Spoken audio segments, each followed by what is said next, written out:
Hey guys, I am not Eric Goldman and this is not Terry Schwartz. I'm sorry. I'm Tristan and this is Lucy, and if you can't tell from our accents, we are Australian and we are doing this episode of Dragons on the Wall Down Under here in Sydney in lieu of Terry and the gang, who are absent thanks to the exhausting work that they've just done at San Diego Comic-Con.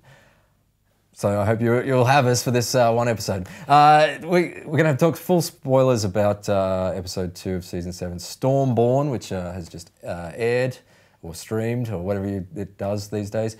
Full spoilers, so you have been warned if you haven't watched it yet. Please go away and watch it, or keep watching this at your own peril.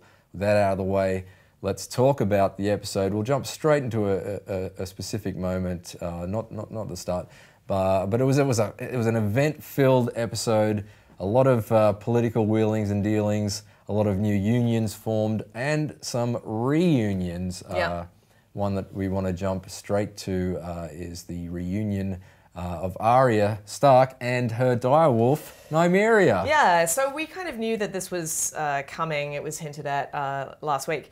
But what was particularly interesting about this reunion is that it was really quite bittersweet. Yes. You know, we sort of wanted them to, you know, I wanted a big hug, but there was no hug to be had. No. This enormous animal, Nymeria, is growing to be the size of a small horse. And Arya says, you know, come with me to the north, and the direwolf walks away.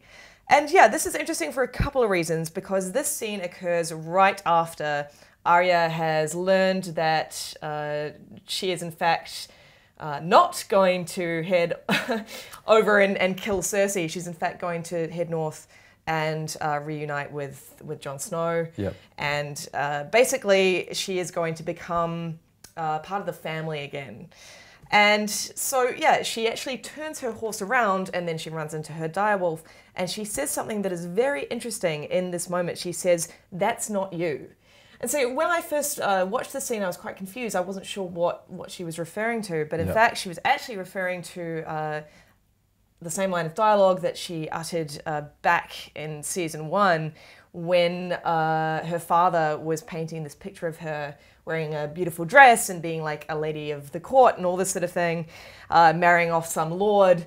And she said, you know, "That's not you," sort of referring to herself being this person that she's not, this pretty kind of very domesticated young woman. Yep. And of course, you know, that is not her now. Like in the scene when she was in the pub and she was eating the pie with Hot Pie, shout out to Hot Pie, it's so great to see him again. Another reunion. Another reunion. You know, she's sort of eating it like a wolf. She's eating it like an animal. She's, you know, she's not domesticated. She's this lone wolf. She's got this lone wolf eagle-eyed vision of what she wants to do. Which is kill Cersei, which is get revenge. So in this moment where she says, "That's not you," it puts into question of where she's going to go. Is she going to continue going north, or is she going to go back to her original plan, you know, head to King's Landing and kill Cersei? I think that's definitely what she's going to do. It's funny how she flip-flops so many times. It's like when my wife and I are trying to decide where to eat. It's like, can we get, the stakes are that high. That's right, it's just like that. Friday night. No, but yeah, it seemed that when she's saying "that's not you" to Nymeria, she was saying it to the both of them effectively, and she was like, well, okay, I've got to leave my family behind and finish what I started kind of thing. I'm not domesticated. You know, one little interesting tidbit, going off on a tangent a little bit, is in a trailer for season 7. This is, you know, some weeks ago. Sansa quoted the book version of Ned Stark saying, "The lone wolf dies, but the pack survives." And if this is a theme of the series of this season as a whole, then what does that say for Arya? Is that some kind of terrible foreshadowing of her fate? Because yeah, she is doing it alone. She's done it alone for so long. Even Nymeria has her own wolf pack now. So yeah, I'm not sure. Hopefully not. Big fan of Arya. Yeah, me too. I hope it does. This isn't foreshadowing the end of Arya. Will we see Nymeria again? Undoubtedly. I think undoubtedly. She'll probably be sitting on the throne at the end. But yeah, it just seemed like, it didn't seem like an absolute kind of farewell. It seemed like, yeah, see you later. Yeah. And George R. R. Martin has teased Nymeria's return in the final 2 books to come, saying that, she's going to play a very important part in the final 2 books. So yeah, I doubt this will be the last we see of her. It's interesting, all this talk about lone wolf and stuff, but I just did want to point out how much Arya was behaving like the Hound in that pub scene when she was just like chugging the ale and sort of grabbing the bread and just like kind of being really gruff, the hot pie, and just like pure, mini Hound, which I quite enjoyed actually. Yeah, from now on, I'm going to call her Mini Hound. Okay.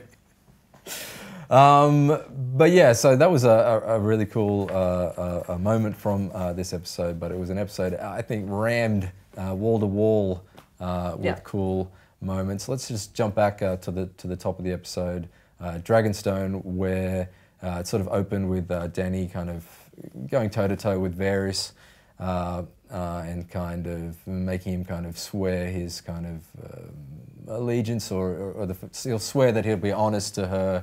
And then she's kind of like, and if you betray me, I will burn you alive, which was a great sense of timing. It was like, I'll burn you alive, and it's like, ding dong, who's at the door? And it's Melisandre, who is like, oh, did someone say burning a man alive? Because that's kind of my thing. That's my cue. It was just like, yeah, my cue, exactly. It was her, she just shows up at the perfect time. But yeah, it was interesting, them coming together. And kind of the sort of prince.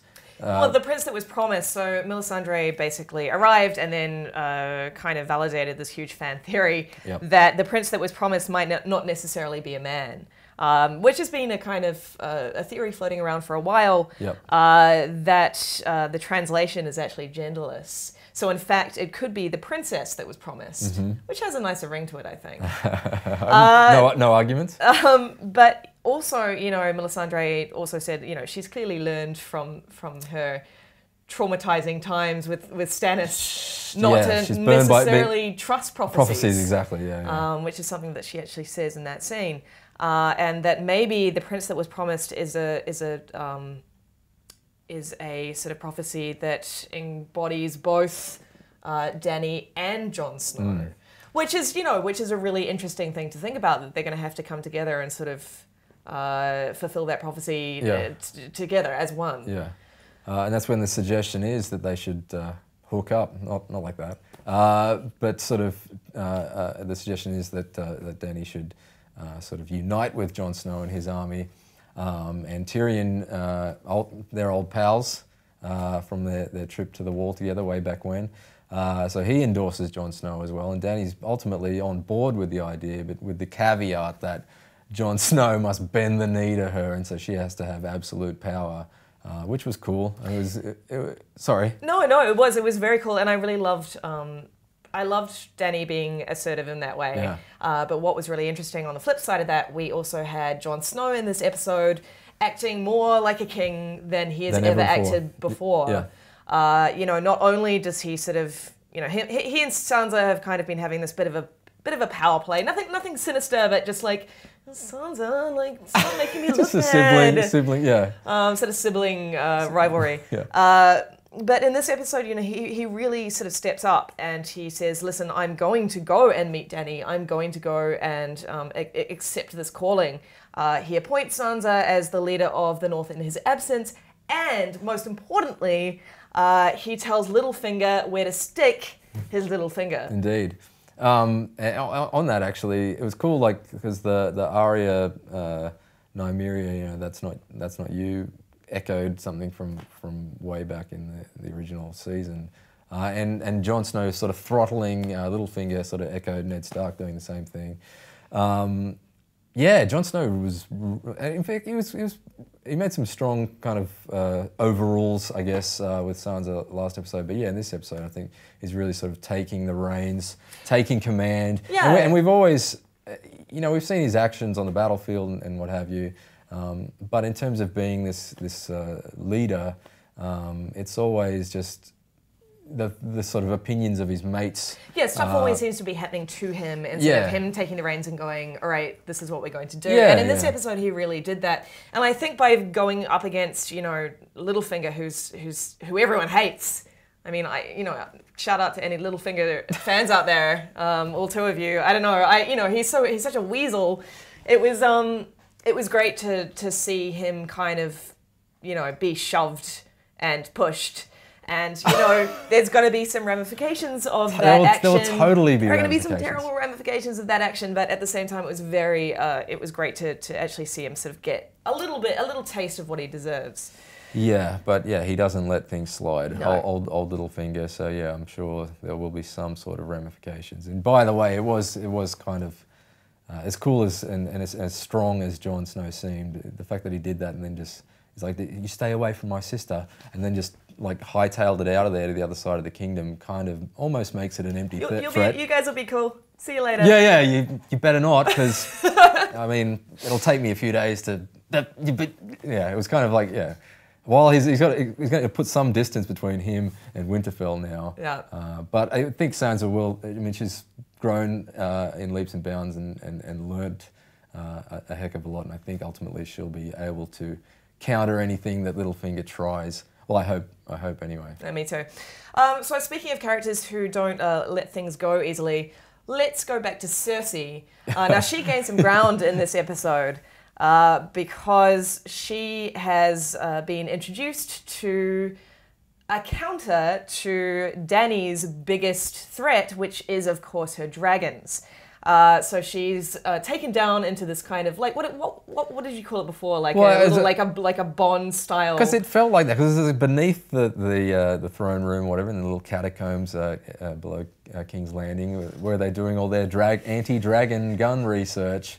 And it's the Qyburn, I think. So his name starts with a Q. He may as well be her Q.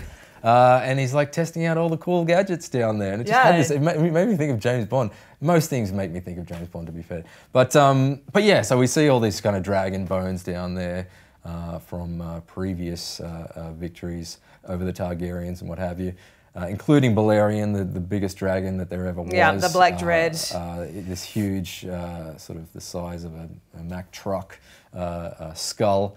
And then, it's revealed this dragon antidote, which is this giant crossbow or ballista or whatever you want to call it. And Cersei gets the first the test firing of it, and it pierces the dragon skull bones are all right between the eyes, effectively. Yeah, that little smile on Cersei's face, as she watches the fragments of the skull crumble, was just beautiful. Yeah. But yeah, this was a really interesting scene because for so long, the dragons have kind of been like the period at the end of any sentence of like, what shall we do about Dany? Exactly. Because, she's always been able to counter, well, she's got 3 dragons. What are you going to do about that? She's got 3 dragons. Yeah. And now, there's actually a counter, and that's going to have huge ramifications down the line. We are definitely going to see these crossbows in action. Oh, yeah. And Dany definitely does not expect them to have these crossbows. And Dany in this episode, she's full of confidence. She's really kind of like strutting her stuff and like laying down her queenmanship like left, right, and center. Yeah. So it's very interesting to see all of these kind of terrible things happening to her plans behind the scenes. Yeah, we definitely are aware of a chink in the dragon's armor. And in fact, you could say that they're about to be descaled, which is a good segue to other events in the episode. It wasn't a good segue. Oh, I don't know why I'm giving myself a rap for that. But yeah, we cut over to the Citadel, where we see Jorah. We sort of see the first episode of the season. We sort of we learnt that Jorah was very much alive and in the Citadel somehow. I don't know how he got there. That's irrelevant. But we only saw his arm. We knew his arm was already kind of afflicted, but this episode we saw the full extent of the grayscale affliction, and it's all over his upper body. Basically, this episode and this scene was a continuation of Sam's no good, very bad day. That's right. Yeah, that's it's right. Just, last episode we got the poo, and this episode we get the pus. That's right. Yeah, last episode was like a grossness that was like family-friendly grossness, and this was very much, adults-only grossness. But yeah, we sort of learned that Jorah is got some years up his sleeve. Well, up one of them, the one that isn't deteriorating, but he's only got a few more months, or up to 6 months, I think, until he loses his mind. So it's very politely suggested to him that he should swallow a sword, end it all early, and he's about to do that when Sam comes knocking with his tray of drinks and cutting implements. So this was another really significant scene for Sam, who's really proving himself to be quite the mover and shaker behind the scenes in the series. You know, last episode he discovered that Dragonglass was under Dragonstone, Dragonglass being the only thing that can kill the White Walkers. In this episode he sends a raven telling Jon Snow that information, which is vital. Exactly. And yeah, of course, he's done that, and he's also bringing Jorah back to life, who is a very important part of Dany's kind of gang.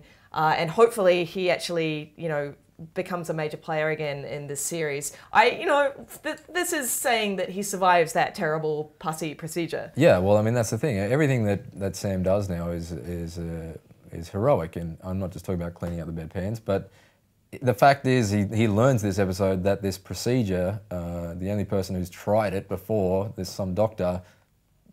Guess what they died from? They died from grayscale, which the thing that they were trying to heal. So he knows that full well, and yet he's willing to go in there. He doesn't even put a mask on. Yeah, hopefully he doesn't contract it himself, because couldn't have used some kind of wolfskin gloves or something. That would be a really sad end for Sam, I think.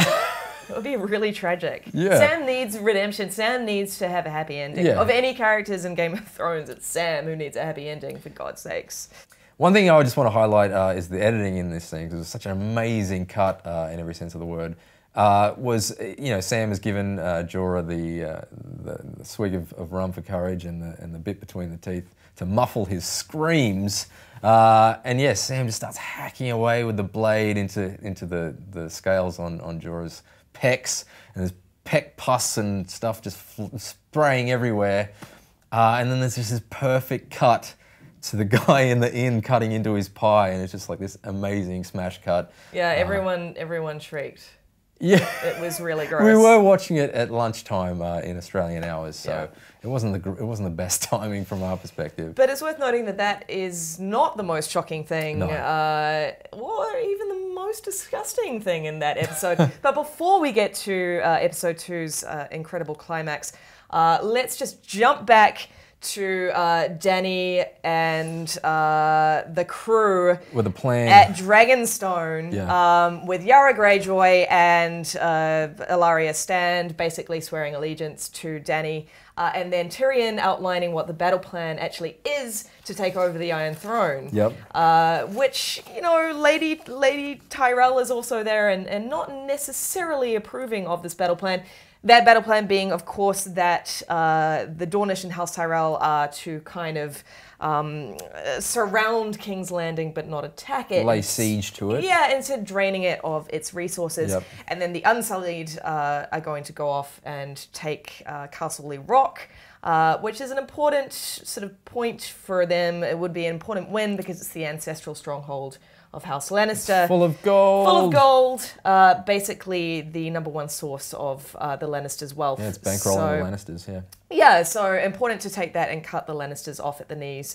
This was a sort of unexpected plan, but definitely one that makes sense. I think it made total sense till about 20 minutes after it was conceived, when things kind of went wrong. But yeah, no, at the time I'm like, yeah, this is like a good game plan. Yeah, but what was very interesting is after that plan was outlined, as Lady Tyrell says to Dany, you're not a sheep, you're a dragon, be a dragon. And what does that mean? What are the implications there? What does Lady Tyrell want? And also, you know, has Lady Tyrell, this was one of the fan theories that sort of sprung up after the finale, did Lady Tyrell have something to do with the events of that finale? Of the episode finale. Of the episode finale. Yeah. So let's talk a little bit about that finale. Yeah, well, I mean, it was huge for a number of reasons. Obviously, there was character deaths, which is always, well, it's not unexpected in this series, but it's always an event when they occur.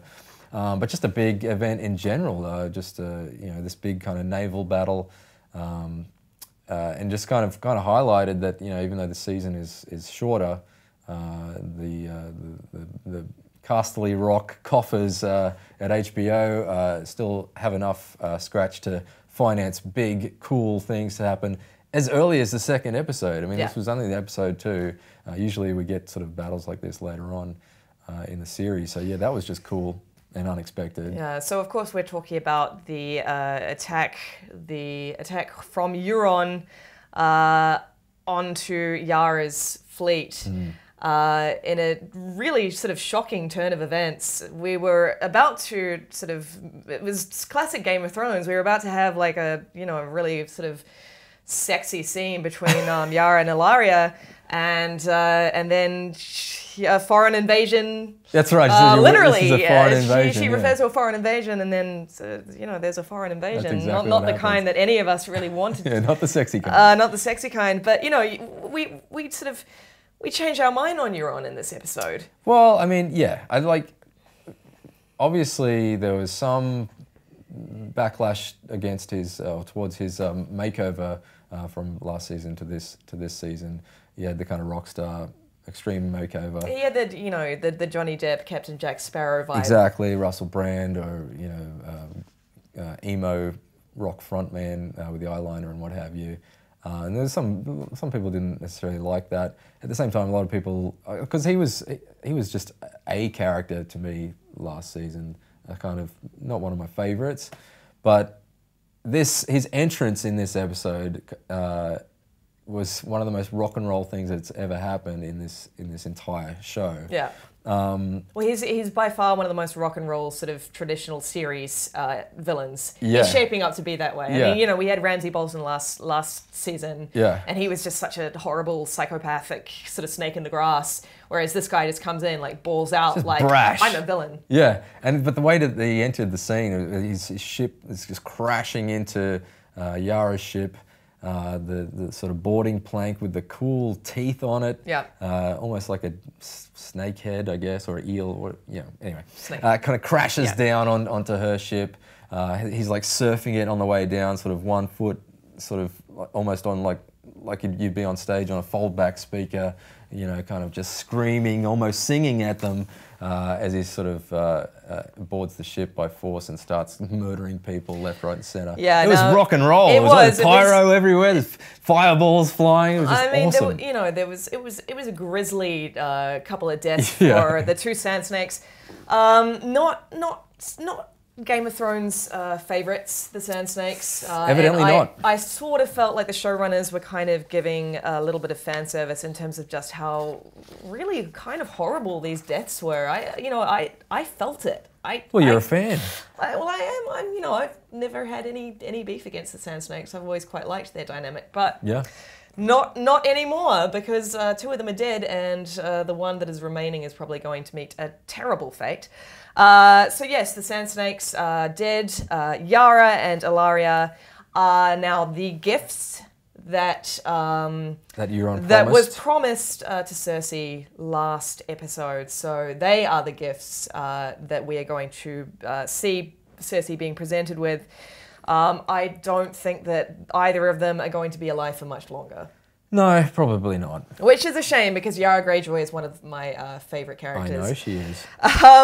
But yeah, I mean, this was interesting because it ties back into just that discussion we were having earlier about how Euron got that information as to where they actually were. Yeah. Well, it doesn't seem too much of a coincidence that he would just sort of get random intel, or he would just stumble across their fleets. I mean, that totally could happen. It could just be a sort of a convenient plot twist, but maybe there is a traitor on Dany's side. And I think there is. There might be a leak. There was too many like major characters in that war room when they were formulating the plan. Yeah.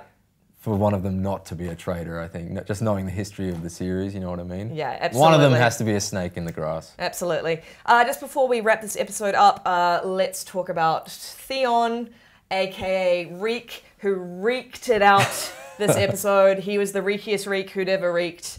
When of course he went full Reek. When of course being presented with his sister with a knife at her throat, And instead of... A knife at her throat, a tear down one cheek. Yeah, just after saying to Ilaria that she saw Theon as her protector. Yeah. And he bails on her. He literally bails. He dives off the ship, leaving her to her terrible fate that we will probably see next episode. Yeah. And, you know, it was definitely, you know, we were talking about this earlier. It was very true to his character. He has not survived that Ramsay stuff unscathed. Well, I mean, who could? I mean, like both physically and mentally. Yeah. Clearly, he was suffering some terrible PTSD in that moment, and he just couldn't take it. Yeah, he took a look at the other guys getting their teeth snapped out and cut and tortured and stuff, and he was like, "I've had enough of that. Yep. I'm not risking it. Sorry, sis." So Reek lives. Reek lives to another day. You know, somehow against all the odds, he is somehow continuing to survive. Yeah, who knows? This series. If he's going to have any kind of impact on anything or if he'll just never be seen again. I guess we'll have to find out. Yeah. But he's overboard in the middle of the ocean. I mean, we'll see. Where is he going to go? Who knows? I did like the way, I mean, it wasn't funny, but the way that he kind of just jumped off the ship was kind of like that bit in the IT crowd when the boss was like, okay, and he just walks out the window of the high-rise building. Yeah. Obviously, he falls to his death, but yeah, I mean, it was very gifable. So this scene was very much a blow to Dany and to Dany and Tyrion's plans for taking over the Iron Throne. Yeah. Everything's going to have to be rethought. And the little teaser for next episode, we see Jon Snow and Dany coming together finally in the same scene. You know, in the same frame, they are together. It's kind of like we never thought it would ever happen. Nope. And it finally has happened. But yeah, she's suffered a blow in this episode, so that meeting is probably going to be a little different to what she It'll be a bit more diplomatic, I think. I think it'll be a bit more diplomatic because it has to be. Yeah, she can't be, you know, Queen Dany just swanning around telling people what to do. She's got to really sort of rethink things at this point. Even though she doesn't technically know about the giant crossbow dragon death dealers, she does. You know, she has just suffered the Dornish. And the Greyjoys have just been kind of decimated, so she's definitely weakened. So it seems like she'd be a bit more lenient with Jon Snow and may not make him bend the knee. Yep. Or maybe she will. Maybe old. Maybe this is a lesson in hubris. No, but maybe old Lady Tyrell will just keep whispering in her ear. We'll see what happens. One thing I do want to say before we wrap up completely, we just have to touch on the most heartwarming moment of the episode, which was the love scene. Between those two adorable sweethearts, Grey Worm and Missandei, which is it's been a long time coming. Well, it was a really sort of cutthroat episode in you know many senses. This was a little oasis of niceness. And this scene really was very touching, very poignant, and just reminded us a little bit of the humanity, because sometimes in these really like. All killer, no filler Game of Thrones episodes, we can lose sight of the sort of humans at the center of it, and this scene was really beautiful and touching, and I just really want them to be okay. Yeah, well, I mean, Grey Worm is missing certain things, but he's still got a heart. Yeah, he's still got a heart. And it was really... other things. As you said, it was touching. It was really nice, and the way that he kind of, you know, the Princess Leia, Han Solo saying "I love you" without actually saying it, kind of thing between them, where they're talking about now I have something to fear. I do too. I mean, it was just really, it was nice. Yeah. It was very nice, and also tragic, because now they both have to die, or one of them at least, which is sad. But you know, I mean, it was nice that they had that moment together before he goes off with the Unsullied to take Castle Rock, and maybe they never see each other again. And on that note, let's wrap things up. On that note, you probably never see us again. Certainly not on this show. Well, maybe one day. Thank you for letting us guest on Dragons on the Wall. Yes, regular programming will resume next week with Terry and the rest of the team over in LA. Luce, thank you very much for sitting here and chatting with me today. There's plenty, never-ending torrents of Game of Thrones content on IGN. In fact, you should check out a couple of the videos from this past weekend, San Diego Comic-Con. There's the cast talking about their cosplay secrets. and also the cast reacting to your fan theories for where the season and beyond is heading. So check those out, and indeed for all things Game of Thrones, stay right here on IGN. Bye.